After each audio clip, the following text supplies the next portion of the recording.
ನಮಸ್ಕಾರ ಆತ್ಮೀಯ ವೀಕ್ಷಕರೇ, ನಿಮ್ಮೆಲ್ಲರಿಗೂ ಈ ಅದ್ಭುತವಾಗಿರುವಂತಹ ರೀಡಿಂಗಿಗೆ ಸ್ವಾಗತ.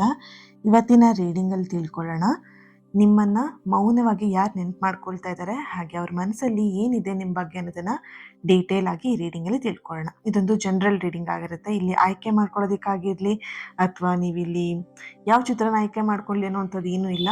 ಓವರ್ ಆಲ್ ಆಗಿ ಎನರ್ಜಿನ ಕನೆಕ್ಟ್ ಮಾಡಿ ನಾನು ಇಲ್ಲಿ ಮಾಡ್ತಾ ಇರುವಂತಹ ರೀಡಿಂಗ್ ಆಗಿದೆ. ಓಕೆನಾ? ಇದು ಜನರಲ್ ರೀಡಿಂಗ್, ಯಾವುದೇ ರೀತಿಯಂಥ ಪರ್ಸ್ನಲ್ ರೀಡಿಂಗ್ ಇದಲ್ಲ. ಓಕೆ, ನಿಮಗೆ ಯಾವುದು ಮೆಸೇಜಸ್ಗಳು ಕನೆಕ್ಟ್ ಆಗ್ತಿದೆ, ನಿಮಗೆ ರೆಸೊನೇಟ್ ಆಗ್ತಾ ಇದೆ, ಅದನ್ನು ನೀವು ರಿಸೀವ್ ಮಾಡ್ಕೊಳ್ತೀರಾ. ಅದರ್ವೈಸ್ ನಿಮಗೆ ಇದು ಯಾವುದೇ ರೀತಿಯಂಥ ರೀಡಿಂಗ್ ರೆಸೊನೇಟ್ ಆಗ್ತಾ ಇಲ್ಲ ಅಂತ ಹೇಳಿದ್ರೆ ನೀವು ಪರ್ಸ್ನಲ್ ರೀಡಿಂಗ್ನ ನೋಡ್ಬೋದು ಅಥವಾ ಬೇರೆ ವೀಡಿಯೋಸ್ಗಳನ್ನ ನೀವು ಚೆಕ್ ಮಾಡ್ಬೋದು. ಓಕೆನಾ? Thank you so much. ಯಾರೆಲ್ಲ ಚಾನಲ್ನ ಸಬ್ಸ್ಕ್ರೈಬ್ ಮಾಡ್ಕೊಂಡು ನನ್ನ ಜೊತೆ ಕನೆಕ್ಟ್ ಆಗ್ತಾ ಇದ್ದೀರಾ, ನಿಮ್ಮೆಲ್ಲರಿಗೂ ಒಂದು big heart. Thank you so much. ಹಾಗೆ ಇನ್ನೊಂದು ಚಾನಲಲ್ಲೂ ಕೂಡ ನೀವೆಲ್ಲರೂ ಕೂಡ ಇದ್ದೀರಾ ಅಂತ ಅಂದ್ಕೊಳ್ತೀನಿ. ಅದು ಸೇಮ್ ನೇಮೇ ಇದೆ, ಬಿಲೀವರ್ ಫ್ರಮ್ ಟ್ಯಾರೋಟ್ ಅಂತ ಹೇಳಿಬಿಟ್ಟು. ಆ್ಯಂಡ್ ಎರಡು ಚಾನಲಲ್ಲೂ ಆದಷ್ಟು ವೀಡಿಯೋಸ್ಗಳು ಬರ್ತಾ ಇರುತ್ತೆ, ರೀಡಿಂಗ್ಸ್ ಬರ್ತಾ ಇರುತ್ತೆ, ಚೆಕ್ ಮಾಡ್ಬೋದು. ಓಕೆನಾ?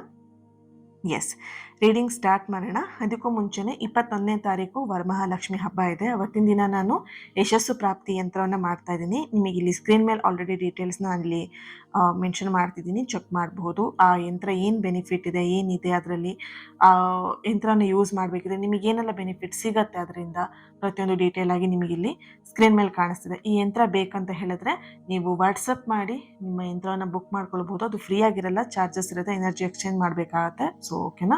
ಸೊ ಯಾರು ಇಂಟ್ರೆಸ್ಟೆಡ್ ಇದ್ದೀರಾ, ನೀವು 19ನೇ ತಾರೀಕು ಅನ್ನೋದ್ರೊಳಗಡೆಗೆ ನೀವು ಯಂತ್ರವನ್ನು ಬುಕ್ ಮಾಡ್ಕೊಳ್ಳಿ. ಓಕೆನಾ? Thank you so much.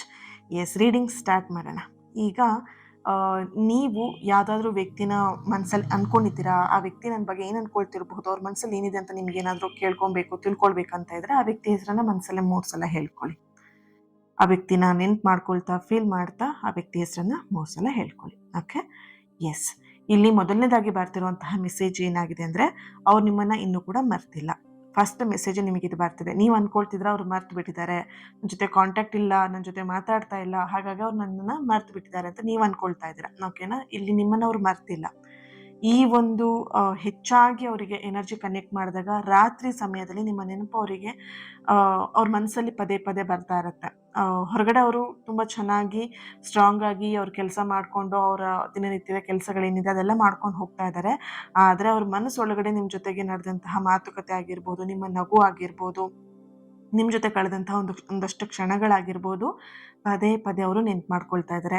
ಕೆಲವೊಮ್ಮೆ ವ್ಯಕ್ತಿ ದೂರ ಆಗಬಹುದು, ಆದರೆ ನೆನಪುಗಳಿಂದ ದೂರ ಹೋಗೋದಕ್ಕೆ ಸಾಧ್ಯ ಆಗೋದಿಲ್ಲ. ನಿಮ್ಮ ಪರ್ಸನಿಗೆ ಇಲ್ಲಿ ಆಗ್ತಿರುವಂತಹ ಎನರ್ಜಿಯಕ್ಕಿಂತ ಹೆಚ್ಚಾಗಿ ಫೀಲಿಂಗ್.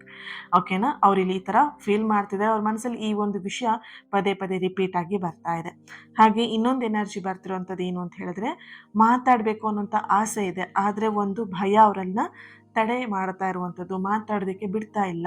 ಅವ್ರ ಮನಸ್ಸಲ್ಲಿ ನಿಮಗೆ ಮೆಸೇಜ್ ಮಾಡಬೇಕು, ಮಾತಾಡಬೇಕು ಅನ್ನೋಂಥ ಭಾವನೆ ಇದೆ, ಫೀಲಿಂಗ್ ಇದೆ. ಆದರೆ ನಾನು ಮತ್ತೆ ಹೋದರೆ ಅವ್ರು ಹೇಗೆ ನನ್ನ ಜೊತೆಗೆ ಅವ್ರು ಮಾತಾಡ್ಬೋದು, ಹೇಗೆ ಅವರು ರಿಯಾಕ್ಷನ್ ಕೊಡ್ಬೋದು, ಪ್ರತಿಕ್ರಿಯಿಸಬಹುದು ಅನ್ನುವಂತಹ ಒಂದು ಭಯ ಅವರಲ್ಲಿ ಕಾಡ್ತಾ ಇದೆ. ಅದಕ್ಕಿಂತ ಹೆಚ್ಚಾಗಿ ಎಲ್ಲೊಂದು ಕಡೆ ಅನುಮಾನ ಕೂಡ ಇದೆ. ನಾನೇನಾದರೂ ಹೋದರೆ ಆ ವ್ಯಕ್ತಿ ಮತ್ತೆ ಒಪ್ಕೊಳ್ಬೋದೋ ಇಲ್ವೋ, ಏನೇನೋ ಏನು ಅನ್ಕೊಂಡ್ಬಿಡ್ತಾರೆ ನನ್ನ ಬಗ್ಗೆ. ಸೊ ಈ ಥರದ್ದೆಲ್ಲ ಕೆಲವೊಂದಷ್ಟು ಅನುಮಾನಗಳು ಕೂಡ ಇಲ್ಲಿ ಅವರ ಎನರ್ಜಿಲಿ ಬರ್ತಾ ಇದೆ. ಇಲ್ಲಿ ನಿಮ್ಮ ಎನರ್ಜಿ ನೋಡಿದಾಗ ಅವ್ರು ಯಾವಾಗ ಬರ್ತಾರೆ ಅಂತ ವೆಯ್ಟ್ ಮಾಡ್ತಾ ಇದ್ದೀರಾ. ಬಟ್ ಇಲ್ಲಿ ನೀವು ಕೂಡ ಅವ್ರ ಹತ್ರ ಹೋಗಿ ಮಾತಾಡೋದಕ್ಕೆ ಎಲ್ಲೊಂದು ಕಡೆ ನಿಮಗೂ ಮುಜುಗರ ಆಗ್ತಿದೆ. ನಿಮ್ಮ ಈಗೋನು ಎಲ್ಲೊಂದು ಕಡೆ ಹರ್ಟ್ ಆಗುತ್ತೆ. ನಾನು ಹೋದರೆ ಎಷ್ಟು ಸಲ ಅಂತ ನಾನೇ ಹೋಗಿ ಮಾತಾಡಿಸ್ಲಿ, ಅವನೇ ಬರಲಿ, ಅವಳೇ ಬರಲಿ ಅಂತ ಹೇಳಿ ಎಲ್ಲೊಂದು ಕಡೆ ನೀವು ವೆಯ್ಟ್ ಮಾಡ್ತಿರೋಂಥ ಒಂದು ಎನರ್ಜಿ ಇದೆ. ಆದರೆ ಅವರ ಮೌನವನ್ನು ನೀವು ಅರ್ಥ ಮಾಡ್ಕೊಳ್ತಿದ್ದೀರಾ, ಇಲ್ಲಿ ಆ ವ್ಯಕ್ತಿಗೆ ನನ್ನ ಮೇಲೆ ಪ್ರೀತಿ ಇಲ್ಲ ಅಂತ ಹೇಳಿಬಿಟ್ಟು. ಆದರೆ ಅವ್ರ ಮೌನವನ್ನು ಪ್ರೀತಿಯ ಕೊರತೆ ಅಂತ ಹೇಳಿ ನೀವು ಅರ್ಥ ಮಾಡ್ಕೊಳ್ಳೋದು ತಪ್ಪಾಗಿರುತ್ತೆ. ಓಕೆನಾ? ಅವ್ರ ಮೌನ ಹೇಗಿದೆ ಅಂತ ಹೇಳಿದ್ರೆ, ಮಾತಾಡ್ಬೇಕಂತ ಆಸೆ ಇದ್ರೂ ಕೂಡ ಇಲ್ಲೊಂದು ಕಡೆ ಅವ್ರಿಗೆ ಭಯ ಇರೋದ್ರಿಂದ ಅವ್ರು ಮಾತಾಡ್ತಾ ಇಲ್ಲ, ಅಷ್ಟೇ ರೀಸನ್. ಓಕೆ? ಸೊ ಇನ್ನೊಂದು ಎನರ್ಜಿ ಬರ್ತಿರುವಂಥದ್ದು, ನಿಮ್ಮ ಅನುಪಸ್ಥಿತಿ ಅವರಿಗೆ ಈಗ ಅರ್ಥ ಆಗ್ತಾ ಇರುವಂಥದ್ದು. ಅನುಪಸ್ಥಿತಿ ಅಂದರೆ ನಿಮ್ಮ ಪ್ರೆಸೆನ್ಸ್, ನೀವು ಇಲ್ದಿರುವಂತಹ ದಿನಗಳನ್ನ ಅವ್ರು ಇವಾಗ ಅರ್ಥ ಮಾಡ್ಕೊಳ್ತಾ ಇದ್ದಾರೆ. ನೀವು ಅವ್ರ ಜೀವನದಲ್ಲಿದ್ದಾಗ ನಿಮ್ಮ ಒಂದು ವ್ಯಾಲ್ಯೂ ಎಷ್ಟು ಅನ್ನೋದು ಅವರಿಗೆ ಅಷ್ಟು ಸ್ಪಷ್ಟವಾಗಿ ಅರ್ಥ ಆಗಿರಲಿಲ್ಲ. ನಿಮ್ಮನ್ನ ಒಂಥರ ಗ್ರಾಂಟೆಡ್ ಆಗಿ ತೊಗೊಂಡಿದ್ರು. ಎಲ್ಲಿ ಹೋಗ್ತಾರೆ, ಎಲ್ಲೂ ಹೋಗಲ್ಲ, ನಾನು ಎಷ್ಟೇ ಬೈದ್ರು ಅಥವಾ ನಾನು ಎಷ್ಟೇ ಜಗಳ ಮಾಡಿದ್ರು, ನಾನು ಎಷ್ಟೇ ಕಿರಿಕಿರಿ ಮಾಡಿದ್ರು ನನ್ನ ಜೊತೆನೇ ಇರ್ತಾರೆ, ನಾನು ಏನು ಹೇಳಿದ್ರು ಹೇಳಿಸ್ಕೊಂಡಿರ್ತಾರೆ. ಈ ಥರದ್ದೆಲ್ಲ ಫೀಲಿಂಗ್ಸ್ ಅವರಲ್ಲಿ ಇತ್ತು. ಇವಾಗ ಎಲ್ಲಿ ನಿಮ್ಮಿಬ್ಬರ ಮಧ್ಯ ನೀವೇ ಒಂದು ಸ್ಟೆಪ್ ಯಾವಾಗ ಹಿಂದೆ ಸರಿದಿದ್ದೀರಾ, ಅವಾಗ ಅವ್ರಿಗೆ ಅರ್ಥ ಆಗಿದೆ ನಿಮ್ಮ ವ್ಯಾಲ್ಯೂ ಏನು ಅನ್ನೋದ್ರ ಬಗ್ಗೆ. ಓಕೆನಾ? ನೀವು ದೂರ ಆದ ಮೇಲಂತೂ ಅವರ ಲೈಫಲ್ಲಿ ಹೇಗಾಗಿದೆ ಅಂತ ಹೇಳಿದ್ರೆ, ಏನೋ ಒಂಥರ ಅಲೋನ್ ಫೀಲ್ ಮಾಡೋದು. ಎಲ್ಲಿ ಹೋದ್ರೂ ಅವರಿಗೆ ನೆಮ್ಮದಿ ಅಂತ ಸಿಗ್ತಾ ಇಲ್ಲ. ದಿನನಿತ್ಯ ಅವ್ರ ಕೆಲಸ ಮಾಡ್ತಾರೆ, ಅವ್ರು ಎದ್ದೇಳ್ತಾರೆ, ಮಾಡ್ತಾರೆ. ಬಟ್ ಅವ್ರಿಗೆ ನೆಮ್ಮದಿ ಅನ್ನೋದಿಲ್ಲ. ಓಕೆನಾ? ದೂರವಾದ್ಮೇಲೆ ಅವ್ರಿಗೆ ಗೊತ್ತಾಗ್ತಿರೋದು ನಿಮ್ಮ ಒಂದು ಜಾಗವನ್ನ ಬೇರೆ ಯಾರಿಂದಲೂ ಕೂಡ ಅದನ್ನ ತುಂಬೋದಕ್ಕೆ ಸಾಧ್ಯ ಇಲ್ಲ ಅನ್ನುವಂತಹ ಅರಿವು ಅವರಿಗೆ ನಿಧಾನಕ್ಕೆ ಬರ್ತಾ ಇರುವಂತಹ ಒಂದು ಎನರ್ಜಿಲಿ ಬರ್ತಿದೆ.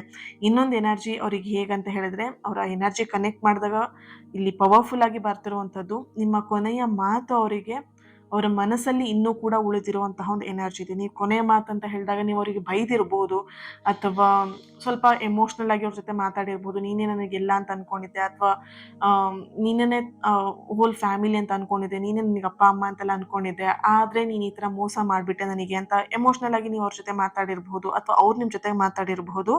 ಹೆಚ್ಚಾಗಿ ಇಲ್ಲಿ ನಿಮ್ಮ ಪರ್ಸನ್ ಎನರ್ಜಿ ಕನೆಕ್ಟ್ ಮಾಡಿದಾಗ ಈ ಎಮೋಷನಲ್ ಮಾತುಗಳಾಗಿರ್ಬೋದು, ಅಥವಾ ನಿಮ್ಮ ಕೊನೆಯ ಮಾತು ಅವರಿಗೆ ಮನಸ್ಸನ್ನ ಎಲ್ಲೋ ಒಂದ್ ಕಡೆ ಬೇಜಾರಾಗ್ತಿರುವಂಥದ್ದು, ಮನಸ್ಸಿಗೆ ಅದು ತಾಕ್ತಾ ಇರುವಂಥದ್ದು, ಮನಸ್ಸಲ್ಲೇ ಉಳ್ಕೊಂಡಿರುವಂಥ ಒಂದು ಎನರ್ಜಿ ಇದೆ.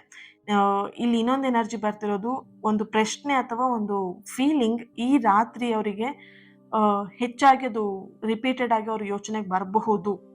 ಪ್ರಶ್ನೆ ಅಂತ ಬಂದಾಗ ನೀವು ಅವರಿಗೆ ಪ್ರಶ್ನೆ ಮಾಡಿರಬಹುದು. ನೀನ್ ಈ ತರ ಮಧ್ಯ ದಾರಿಲಿ ನನ್ನ ಬಿಟ್ಟು ಹೋಗೋದಾಗಿದೆ, ನಿನ್ ಲೈಫಿಗೆ ನೀನ್ ಯಾಕೆ ಬಂದೆ ಅನ್ನುವಂಥ ಮಾತನ್ನ ನೀವು ಇಲ್ಲಿ ಕೇಳಿರ್ಬಹುದು. ಅಥವಾ ಮದ್ವೆವರೆಗೂ ರಿಲೇಶನ್ಶಿಪ್ ತಗೊಂಡು ಹೋಗಕ್ ಆಗಲ್ಲ ಅಂತ ಹೇಳಿದ್ಮೇಲೆ ನೀನ್ ಯಾಕೆ ಪ್ರೀತಿಗೆ ಒಪ್ಪಿಗೆ ಕೊಟ್ಟೆ, ಅಥವಾ ನಾನೇನಾದ್ರು ನಿನ್ ಹಿಂದೆ ಬಂದಿದ್ನ, ನೀನೇ ಅಲ್ವಾ ನನ್ನ ಹಿಂದೆ ಬಂದಿದ್ದು, ನೀನೇ ನನ್ನ ಹಿಂದೆ ಬಂದು ಈಗ ಯಾಕೆ ನನಗೆ ಬಿಟ್ಟು ಹೋಗ್ತಾ ಇದೀಯಾ, ಈ ತರದೆಲ್ಲ ಮಾತುಗಳನ್ನ ನೀವು ಅವರಿಗೆ ಪರ್ಟಿಕ್ಯುಲರ್ ಆಗಿ ಕೇಳಿದ್ದೀರಾ. ಓಕೆನಾ? ಸೊ ಹಾಗಾಗಿ ಅವ್ರು ಏನ್ ಮಾಡ್ತಿದ್ದಾರೆ, ಸ್ವಲ್ಪ ಮಾತುಗಳನ್ನ ನೆನ್ಪು ಮಾಡ್ಕೊಂಡು ಹರ್ಟ್ ಆಗ್ತಿರೋದು, ಪಶ್ಚಾತ್ತಾಪ ಪಡ್ತಿರುವಂತಹ ಒಂದು ಎನರ್ಜಿ ಕೂಡ ಇದೆ.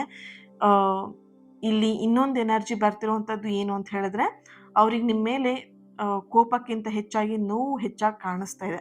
ಕೆಲವೊಂದು ಸೋಲ್ ಎನರ್ಜಿ ಕನೆಕ್ಟ್ ಮಾಡಿದಾಗ ಅವ್ರು ನಿಮ್ಮ ಮೇಲೆ ಕೋಪ ಮಾಡ್ಕೊಂಡಿದ್ದಾರೆ ಅನ್ನೋದಕ್ಕಿಂತ ಹೆಚ್ಚಾಗಿ ನೀವೇನೋ ಅವರಿಗೆ ಮನಸ್ಸಿಗೆ ಹರ್ಟ್ ಆಗೋ ರೀತಿಯಲ್ಲಿ ಮಾತಾಡಿದ್ದೀರಾ, ಅಥವಾ ಬಿಟ್ಟು ಬಿಡ್ತೀನಿ, ಮೂವ್ ಆನ್ ಆಗ್ತೀನಿ ಅಂತ ನೀವೇ ಹೇಳಿರ್ಬೋದು, ಅಥವಾ ನೀನೇ ಬಿಟ್ಟು ಹೋಗ್ಬಿಡು, ನೀನು ಯಾವುದಾದ್ರು ಹುಡುಗಿನ ಮದುವೆ ಮಾಡ್ಕೋ, ಅಥವಾ ಯಾವುದಾದ್ರು ಹುಡುಗನ ಮದುವೆ ಮಾಡ್ಕೊ ಅಂತ ಹೇಳಿರ್ಬೋದು. ಬಟ್ ಅವ್ರಿಗೆಲ್ಲೋ ಒಂದು ಕಡೆ ಮನಸ್ಸಿಗೆ ತುಂಬ ನೋವಿದೆ ಅಂತ ಇಲ್ಲಿ ಕಾಣಿಸ್ತಾ ಇದೆ. ಅವರಿಲ್ಲಿ ತುಂಬ ರಫ್ ಆ್ಯಂಡ್ ಟಫ್ ಇದ್ದಾರೆ, ತುಂಬ ಸ್ಟ್ರೈಟ್ ಫಾರ್ವರ್ಡ್ ಇರ್ಬೋದು ನಿಮ್ಮ ಪರ್ಸನ್. ಮುಖ ಕಡ್ದಂಗೆ ಮಾತಾಡೋದು, ಅಥವಾ ತುಂಬ ಸ್ಟ್ರೈಟಾಗಿ ಮಾತಾಡೋದು, ಎದುರಿಗೆ ಮಾತಾಡುವಂಥದ್ದು. ಬಟ್ ಆ ಒಂದು ಬಿಹೇವಿಯರ್ ಏನಿದೆ ಅಂತ ಹೇಳಿದ್ರೆ, ಅವ್ರ ಮನಸ್ಸಲ್ಲಿ ಯಾವುದನ್ನು ಇಟ್ಕೊಂಡಿರಲ್ಲ. ರೈಟ್? ಸೊ ಈಗ ನೀವೆಲ್ಲದನ್ನು ರಿಸೀವ್ ಮಾಡ್ಕೊಳ್ತೀರಾ ಅನ್ನುವಂತಹ ಒಂದೇ ಒಂದು ಮನೋಭಾವದಲ್ಲಿ ಅವರು ಎಲ್ಲದನ್ನು ಎಕ್ಸ್‌ಪ್ರೆಸ್ ಮಾಡ್ಕೊಳ್ತಾರೆ. ಬಟ್ ನೀವು ಅದನ್ನ ಎಲ್ಲೋ ಒಂದು ಕಡೆ ತಪ್ಪಾಗಿ ಅವ್ರನ್ನ ಅರ್ಥ ಮಾಡ್ಕೊಂಡಿರಬಹುದು.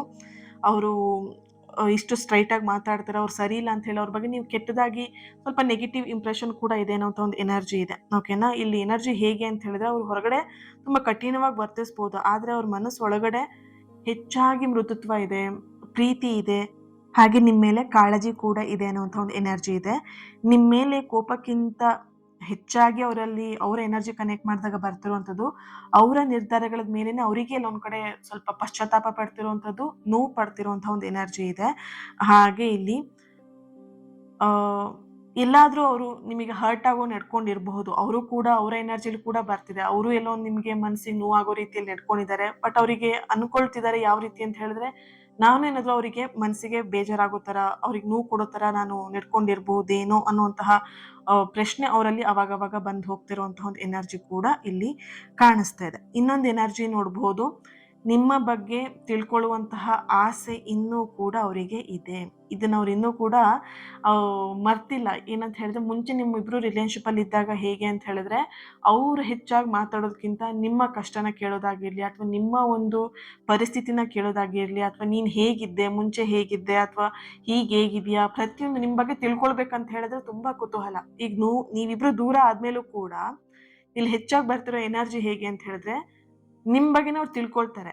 ಓಕೆನಾ? ನೀನ್ ಹೇಗಿದ್ಯಾ, ನೀನ್ ಏನ್ ಮಾಡ್ತಿದ್ಯಾ ಎಲ್ಲ ಕೇಳ್ಕೊಳ್ತಾರೆ. ಬಟ್ ಅವ್ರದ್ದು ಏನು ವಿಷಯನೂ ನಿಮ್ಮ ಹತ್ರ ಹೇಳ್ಕೊಳ್ಳಲ್ಲ. ತುಂಬಾ ಹೈಡ್ ಮಾಡ್ತಾರೆ. ಓಕೆ?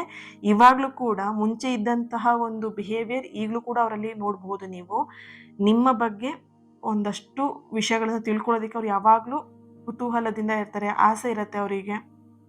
ಜೊತೆಯಲ್ಲಿ ನಿಮ್ಮ ಜೀವನಕ್ಕೆ ಯಾರಾದರೂ ಬಂದಿದ್ದಾರಾ ಅನ್ನೋಂಥ ಡೌಟ್ ಕೂಡ ಅವರಿಗೆ ಬರ್ತಾ ಇದೆ. ಯಾಕಂತ ಹೇಳಿದ್ರೆ, ನೀವು ಅವರಿಗೆ ಹೇಳಿರ್ಬೋದು ಕೂಡ, ನೀನೆಂದು ಬಿಟ್ಟೋದ್ರೆ ನಾನು ಬೇರೆ ಮದುವೆ ಮಾಡ್ಕೊಂಡ್ಬಿಡ್ತೀನಿ, ಅಥವಾ ನಾನು ಬೇರೆ ಹುಡುಗನ ಜೊತೆ ಹೋಗ್ತೀನಿ, ಅಥವಾ ಬೇರೆ ಹುಡುಗಿ ಜೊತೆಗೆ ನಾನು ರಿಲೇಶನ್‌ಶಿಪ್ಪಲ್ಲಿ ಇರ್ತೀನಿ, ಈ ಥರ ಎಲ್ಲ ನೀವು ಹೇಳಿರ್ಬೋದು. ಬಟ್ ಅವ್ರಿಗೆ ಎಲ್ಲೋ ಒಂದು ಕಡೆ ಸ್ವಲ್ಪ ನಿಮ್ಮ ಮೇಲೆ ಆ ವಿಷಯದಲ್ಲಿ ಡೌಟ್ ಇದೆ. ಯಾರಾದರೂ ಇವ್ರ ಲೈಫಲ್ಲಿ ಬಂದಿರಬಹುದು, ಅಥವಾ ಇವ್ರು ಯಾರಾದರೂ ಲೈಫಲ್ಲಿ ಹೋಗಿರಬಹುದು. ಈ ಥರದ ಒಂದು ಎನರ್ಜಿ ಅವರಲ್ಲಿ ಬರ್ತಿದೆ. ನಿಮ್ಮ ಜೊತೆಗೆ ಕಾಂಟ್ಯಾಕ್ಟಲ್ಲಿ ಇಲ್ಲದೇ ಇದ್ರೂ ಕೂಡ ನಿಮ್ಮ ಜೀವನದ ಬಗ್ಗೆ ಕುತೂಹಲ ಇನ್ನೂ ಉಳಿದಿದೆ ಅವರ ಎನರ್ಜಿಲಿ ಅಂತ ಇಲ್ಲಿ ಒಂದು ಮೆಸೇಜ್ ನಿಮಗೆ ಸಿಗ್ತಾ ಇದೆ. ಹಾಗೆ ಇನ್ನೊಂದು ಮೆಸೇಜ್ ನಿಮಗೆ ಬರ್ತಿರುವಂಥದ್ದು ಏನು ಅಂದರೆ, ಅವ್ರು ನಿಮ್ಮನ್ನು ಕಳ್ಕೊಳ್ಳುವಂತಹ ಭಯವನ್ನು ಇತ್ತೀಚಿನ ದಿನದಲ್ಲಿ ಅನುಭವಿಸ್ತಾ ಇದ್ದಾರೆ.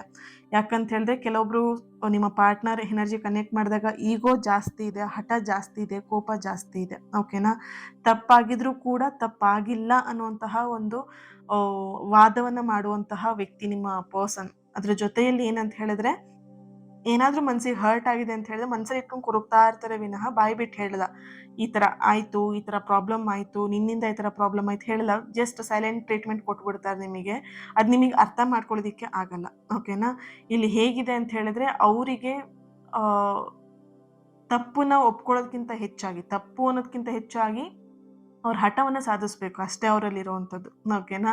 ಸೊ ಇಲ್ಲಿ ಬಿಟ್ಕೊಡೋದಿಲ್ಲ. ಅವರ ಒಂದು ಈಗೋ ಆಗಿರಲಿ ಅಥವಾ ಅವರ ಒಂದು ಹಠ ಆಗಿರಲಿ, ಬಿಟ್ಕೊಡೋದಕ್ಕೆ ಅವ್ರು ರೆಡಿ ಇಲ್ಲ. ಸೊ ಅದ್ರ ಜೊತೆಯಲ್ಲಿ ಅವ್ರಿಗೆ ಇನ್ನೊಂದು ಭಾವನೆ ಏನು ಅಂತ ಹೇಳಿದ್ರೆ, ನಾನು ಇದೇ ಥರ ಹಠ ಮಾಡ್ಕೊಂಡ್ರೆ ಈ ವ್ಯಕ್ತಿ ನಾನು ಕಳ್ಕೊಂಡ್ಬಿಡ್ತೀನಿ ಅನ್ನೋ ಭಯನೂ ಅವರಲ್ಲಿದೆ. ಈ ಎರಡೂ ವಿಷಯದ ಮಧ್ಯದ ಅವರು ಸಿಗಾಕೊಂಡಿರುವಂತಹ ಒಂದು ಎನರ್ಜಿ ಇಲ್ಲಿ ಬರ್ತಾ ಇದೆ. ನೀವಿಬ್ರು ರಿಲೇಶನ್ಶಿಪ್ ಅಲ್ಲಿ ಇಲ್ಲಿವರೆಗೆ ಅಂದ್ರೆ ನೀವು ಯಾವಾಗ ಬ್ರೇಕಪ್ ಆಯ್ತು ಅಥವಾ ನೋ ಕಾಂಟ್ಯಾಕ್ಟಿಗೆ ಬಂದ್ರಿ ಅಥವಾ ನೀವಿಬ್ರು ಯಾವಾಗ ಸಪ್ರೇಷನ್ ಆದ್ರಿ ಅಲ್ಲಿವರೆಗೆ ಸದಾ ಅವ್ರ ಜೀವನದಲ್ಲಿ ನೀವಿರುವಂತಹ ವ್ಯಕ್ತಿ ಅಂತಾನೆ ಅವ್ರು ಇಲ್ಲಿ ಭಾವಿಸ್ತಾ ಇದ್ರು. ಈಗ ಆ ಭಾವನೆ ಎಲ್ಲ ಒಂದ್ ಕಡೆ ಬದಲಾಗ್ತಾ ಇರುವಂತದ್ದು, ನೀವು ನಿಜವಾಗಿಯೂ ಅವ್ರ ಜೀವನದಲ್ಲಿ ಮುಂದೆ ಇರ್ತಿರೋ ಅಥವಾ ಮುಂದೆ ಬಿಟ್ಟು ಹೋಗ್ಬಿಡ್ತಿರೋ ಅಥವಾ ಏನಾಗ್ಬೋದು, ಮುಂದೆ ಫ್ಯೂಚರ್ ಏನಾಗ್ಬೋದು, ಈ ವ್ಯಕ್ತಿ ಜೊತೆಗೆ ಸಂಬಂಧ ಮುಂದುವರಿಯುತ್ತೋ ಅಥವಾ ಬಿಡತ್ತೋ, ಏನಾಗ್ಬೋದು ಅನ್ನುವಂತಹ ಒಂದು ಭಯ ಅವರಲ್ಲಿ ಹೆಚ್ಚಾಗಿದೆ. ಈ ಭಯನೇ ಎಲ್ಲೋ ಒಂದ್ ಕಡೆ ನಿಮ್ಮನ್ನ ಕಳ್ಕೊಂಡ್ಬಿಡ್ತೀನಿ ಅನ್ನುವಂತಹ ಫೀಲ್ನ ಅವ್ರಿಲ್ಲಿ ಮಾಡ್ತಾ ಇದ್ದಾರೆ. ಹಾಗೇನೆ ನಿಮ್ಮಿಬ್ಬರ ನಡುವೆ ಹೇಳದೆ ಉಳಿದಿರುವಂತಹ ಮಾತುಗಳು ಕೂಡ ಹೆಚ್ಚಾಗಿ ಇಲ್ಲಿ ಎನರ್ಜಿ ಬರ್ತಾ ಇರುವಂಥದ್ದು. ಈ ಸಂಬಂಧದಲ್ಲಿ ದೊಡ್ಡ ಸಮಸ್ಯೆ ಪ್ರೀತಿ ಇರಲಿಲ್ಲ ಅನ್ನೋದಕ್ಕಿಂತ ಹೆಚ್ಚಾಗಿ ಹೇಳಬೇಕಾದಂತಹ ಮಾತುಗಳು ಸರಿಯಾಗಿ ಸಮಯದಲ್ಲಿ ಹೇಳ್ಕೊಳ್ಳೋದಕ್ಕೆ ಇಬ್ಬರಿಗೂ ಕೂಡ ಆಗಲಿಲ್ಲ ಅನ್ನುವಂತಹ ಒಂದು ಎನರ್ಜಿಯಲ್ಲಿ ಬರ್ತಿದೆ. ಅವ್ರ ಮನಸ್ಸಲ್ಲಿ ಇನ್ನೂ ಕೆಲವೊಂದಷ್ಟು ಪ್ರಶ್ನೆಗಳಿಗೆ ಉತ್ತರಗಳೇ ಇಲ್ಲ. ಹಾಗೇನೆ ಹೇಳಲಾಗದಿರುವಂತಹ ಒಂದಷ್ಟು ಭಾವನೆಗಳು, ಫೀಲಿಂಗ್ಸ್ಗಳು ಇನ್ನೂ ಅವ್ರ ಮನಸ್ಸಲ್ಲಿದೆ. ನಿಮ್ಮ ಹತ್ರ ಯಾವುದೂ ಕೂಡ ಅವ್ರು ಇಲ್ಲಿ ಎಕ್ಸ್‌ಪ್ರೆಸ್ ಮಾಡ್ಕೊಂಡಿಲ್ಲ. ನೀವು ಎಷ್ಟೋ ಸಲ ಅವ್ರ ಹತ್ರ ಫೋರ್ಸ್ ಮಾಡಿ ಕೇಳ್ಕೊಂಡಿದ್ರು ಕೂಡ ಹೇಳ್ಕೊಂಡಿಲ್ಲ. ಈ ಒಂದು ವಿಷಯನ ಅವ್ರಿನ್ನೂ ಗಿಲ್ಟಿ ಫೀಲ್ ಇದೆ. ಅವ್ರು ಕೇಳ್ಕೊಂಡಾಗ್ಲೂ ಕೂಡ ನಾನು ಹೇಳ್ಕೊಂಡಿಲ್ಲ ಅನ್ನುವಂತಹ ಒಂದು ಗಿಲ್ಟಿ ಅವರಲ್ಲಿ, ಆ ಒಂದು ಪಶ್ಚಾತ್ತಾಪ ಅವರಲ್ಲಿ ಕಾಡ್ತಾ ಇರುವಂತಹ ಒಂದು ಎನರ್ಜಿ ಇದೆ. ನಿಮ್ಮ ನೆನಪು ಅವರಿಗೊಂದು ಜೀವನದ ಪಾಠ ಆಗಿದೆ ಅನ್ನುವಂತಹ ಒಂದು ಎನರ್ಜಿ ಕೂಡ ಇಲ್ಲಿ ಬರ್ತಾ ಇದೆ. ಅವ್ರ ಎನರ್ಜಿ ಕನೆಕ್ಟ್ ಮಾಡಿದಾಗ ನಿಮ್ಮ ಜೊತೆಗಿನ ಒಂದಷ್ಟು ಅನುಭವ ಅವರ ಜೀವನದಲ್ಲಿ ಕೇವಲ ಒಂದು ಸಂಬಂಧವಾಗಿರದೇನೆ ಅದವರಿಗೆ ಪ್ರೀತಿ, ಕಳೆದುಕೊಳ್ಳುವಂತಹ ಒಂದು ವ್ಯಾಲ್ಯೂ ಏನಿರಬಹುದು ಅಥವಾ ಸ್ವಂತ ತಪ್ಪುಗಳ ಬಗ್ಗೆ ಒಂದು ಪಾಠನ ಕಲಿಸಿದೆ ಅನ್ನುವಂತಹ ಒಂದು ಎನರ್ಜಿ ಇದೆ. ನಿಮ್ಮನ್ನು ನೆನಪು ಮಾಡ್ಕೊಂಡಾಗೆಲ್ಲ ಆ ಪಾಠ ಅವರಿಗೆ ನೆನಪಾಗ್ತಾ ಇದೆ. ಪ್ರೀತಿ ಅಂದರೆ ಏನು, ಕಳ್ಕೊಳ್ಳೋದು ಅಂದರೆ ಏನು, ಆ ಕಳ್ಕೊಂಡಾಗ ಆ ಒಂದು ವ್ಯಾಲ್ಯೂ ಇದೆಯಲ್ವಾ, ಅದೆಲ್ಲವೂ ಕೂಡ ಅವ್ರಿಗೆ ಅರ್ಥ ಆಗ್ತಿದೆ. ತಪ್ಪುಗಳ ಒಂದು ಅರ್ಥ ಅವ್ರಿಗೆ ಆಗ್ತಾ ಇದೆ. ಇದೆಲ್ಲದನ್ನು ಅರ್ಥ ಮಾಡಿಸೋದಕ್ಕೆ, ಎಲ್ಲದನ್ನು ಅವರಿಗೆ ಪಾಠ ಕಲಿಸೋದಕ್ಕೆ ಇದ್ದಂತಹ ಒಬ್ಬ ವ್ಯಕ್ತಿ ಅಂತ ಹೇಳಿದ್ರೆ ನೀವು ಮಾತ್ರ ಅದು. ಓಕೆನಾ? ಅವ್ರು ಅದೇ ಥರನೇ ಫೀಲ್ ಮಾಡ್ತಿದ್ದಾರೆ. ಎಲ್ಲ ವಿಷಯಗಳನ್ನ ಅರ್ಥ ಮಾಡಿಸ್ಕೊಟ್ಟಂತಹ ವ್ಯಕ್ತಿ ಅಂದರೆ ನೀವೇ, ನನ್ನ ಪರ್ಸನ್ ಅನ್ನುವಂಥದ್ದು ಅವ್ರ ಮನಸ್ಸಲ್ಲಿ ಇದೆ.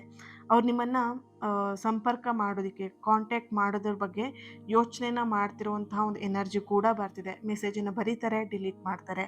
ಮೆಸೇಜನ್ನು ಹಾಕಿರ್ತಾರೆ, ಅದನ್ನು ಡಿಲೀಟ್ ಮಾಡ್ತಾರೆ. ನೀವು ನೋಡೋಕ್ಕೂ ಮುಂಚೆನೇ ಅದನ್ನು ಡಿಲೀಟ್ ಮಾಡಿಬಿಡ್ತಾರೆ.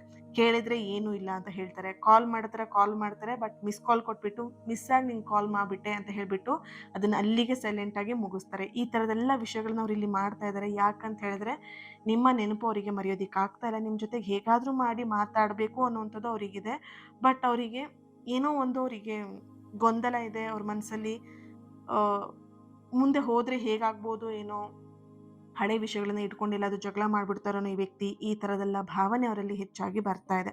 ನಿಮ್ಮ ಪ್ರೊಫೈಲ್ ನೋಡೋದಾಗಿರಲಿ ಅಥವಾ ನೀವೇನು ಡಿ ಪಿ ಹಾಕಿದ್ದೀರಾ, ನಿಮ್ಮ ಸ್ಟೇಟಸ್ ಏನಿದೆ, ಪ್ರತಿಯೊಂದನ್ನು ಕೂಡ ಅವರಿಲ್ಲಿ ಅಬ್ಸರ್ವ್ ಮಾಡ್ತಾ ಇದ್ದಾರೆ. ಆದರೆ ಒಂದು ವಿಷಯ ಏನು ಅಂತ ಹೇಳಿದ್ರೆ, ಸ್ಪಷ್ಟವಾಗಿ ಇಲ್ಲಿ ಬರ್ತಿರುವಂಥದ್ದು, ನಿಮ್ಮ ಬಗ್ಗೆ ಯೋಚನೆ ಸಂಪೂರ್ಣವಾಗಿ ಯಾವುದೇ ಕಾರಣಕ್ಕೂ ಮುಗ್ದು ಹೋಗಿಲ್ಲ. ಈಗಲೂ ಕೂಡ ನಿಮ್ಮ ಬಗ್ಗೆ ಅವರು ಯೋಚನೆನ ಮಾಡ್ತಾ ಇದ್ದಾರೆ ಅನ್ನುವಂಥ ಒಂದು ಎನರ್ಜಿ ಇಲ್ಲಿ ಬರ್ತಾ ಇದೆ. Thank you so much. ಈ ಒಂದು ರೀಡಿಂಗ್ ನಿಮಗೆ ಕನೆಕ್ಟ್ ಆಗಿದೆ, ರೆಸೊನೇಟ್ ಆಗಿದೆ ಅಂತ ಹೇಳಿ ಭಾವಿಸ್ತೀನಿ. ಈ ಒಂದು ನೈಟ್ ಟೈಮಲ್ಲಿ ಈ ರೀಡಿಂಗ್ನ ಮಾಡಿದ್ದೀನಿ. ಸೊ ನಿಮ್ಮೆಲ್ಲರಿಗೂ ಕೂಡ ಕನೆಕ್ಟ್ ಆಗಲಿ ಅಂತ ಒಂದು ಉದ್ದೇಶ ಇಟ್ಕೊಂಡು ನಿಮ್ಮೆಲ್ಲರಿಗೂ ರೆಸೊನೇಟ್ ಆಗಿದೆ ಅಂತ ಹೇಳಿ ಭಾವಿಸ್ತೀನಿ. Thank you so much. ಇವತ್ತಿನ ದಿನ ಯಾರು ಬರ್ತ್ಡೇ ಆ್ಯನಿವರ್ಸರಿನ ಸೆಲೆಬ್ರೇಟ್ ಮಾಡ್ಕೊಳ್ತಿದ್ದಾರೆ ನಿಮಗೆಲ್ಲರಿಗೂ ಕೂಡ ಒಳ್ಳೆಯದಾಗಲಿ. ನಿಮ್ಮ ಸಕಾರಾತ್ಮಕವಾಗಿರುವಂಥ ಎಲ್ಲ ಆಸೆ ಕನಸುಗಳು ಆದಷ್ಟು ಬೇಗ ನೆರವೇರಲಿ ಅಂತ ಹೇಳಿ ಬ್ಲೆಸ್ ಮಾಡ್ತಾ, ಹೀಲ್ ಮಾಡ್ತಾ ಇನ್ನೊಂದು ರೀಡಿಂಗಲ್ಲಿ ಸಿಗ್ತೀನಿ. ಪ್ರತಿಯೊಬ್ಬರು ಕೂಡ ಚಾನೆಲ್ನ ಫಾಲೋ ಮಾಡ್ತಾ ನನ್ನ ಜೊತೆ ಕನೆಕ್ಟ್ ಆಗಿ, ಹಾಗೆ ಯಂತ್ರನ ಪಡ್ಕೊಳ್ಬೇಕು, ಯಂತ್ರ ಬೇಕು ಅಂತ ಹೇಳಿದ್ರೆ ಸ್ಕ್ರೀನ್ ಮೇಲೆ ಕಾಣ್ತಿರುವಂತಹ ನಂಬರ್ಗೆ ವಾಟ್ಸಪ್ ಮಾಡಿ ನಿಮ್ಮ ಯಂತ್ರನ ಬುಕ್ ಮಾಡ್ಕೊಳ್ಬೋದು. 19ನೇ ತಾರೀಕು ಅನ್ನೋದ್ರೊಳಗಡೆಗೆ ನೀವು ಯಂತ್ರ ಬುಕ್ ಮಾಡ್ಕೊಳ್ಳಿ. ಯಾಕಂದರೆ ನಾನು 21ನೇ ತಾರೀಕು ನಾನು ಯಂತ್ರವನ್ನು ಮಾಡೋದಕ್ಕೆ ಕೂತ್ಕೊಳ್ತಿದ್ದೀನಿ. ಸೊ ಹಾಗಾಗಿ ಓಕೆನಾ. ಸೊ ಆಮೇಲೂ ಯಂತ್ರ ಸಿಗತ್ತೆ, ಸಿಗಲ್ಲ ಅಂತ ಏನೂ ಇಲ್ಲ. ಬಟ್ ವರಮಹಾಲಕ್ಷ್ಮಿ ಹಬ್ಬದ ಎನರ್ಜಿ ನಿಮಗೆ ಬೇರೆ ಇನ್ನೊಂದು ದಿನ ಮಾಡ್ಕೊಂಡಾಗ ಸಿಗಲ್ಲ ಅಷ್ಟೇ. ಓಕೆನಾ. So yes, thank you so much. ನಿಮ್ಮೆಲ್ಲರ ಪ್ರೀತಿ, ನಿಮ್ಮೆಲ್ಲರ ಸಪೋರ್ಟ್ ಇನ್ನಷ್ಟು ಪಾಸಿಟಿವ್ ರೀಡಿಂಗ್ನ ನಿಮ್ಮ ಎದುರಿಗೆ ತರೋದಕ್ಕೆ ಅನುಕೂಲ ಆಗುತ್ತೆ. ಹಾಗೆ ಚಾನೆಲ್ನ ಸಬ್ಸ್ಕ್ರೈಬ್ ಮಾಡ್ಕೊಳ್ಳಿ. ಈ ಒಂದು ರೀಡಿಂಗ್ನ ಯಾರ ಹತ್ರ ಶೇರ್ ಮಾಡ್ಕೊಳ್ಬೇಕಂತ ಅನ್ಸತ್ತೆ ಅವ್ರ ಹತ್ರ ಶೇರ್ ಮಾಡ್ಕೊಳ್ಳಿ, ಲೈಕ್ ಮಾಡಿ. Thank you. God bless you all.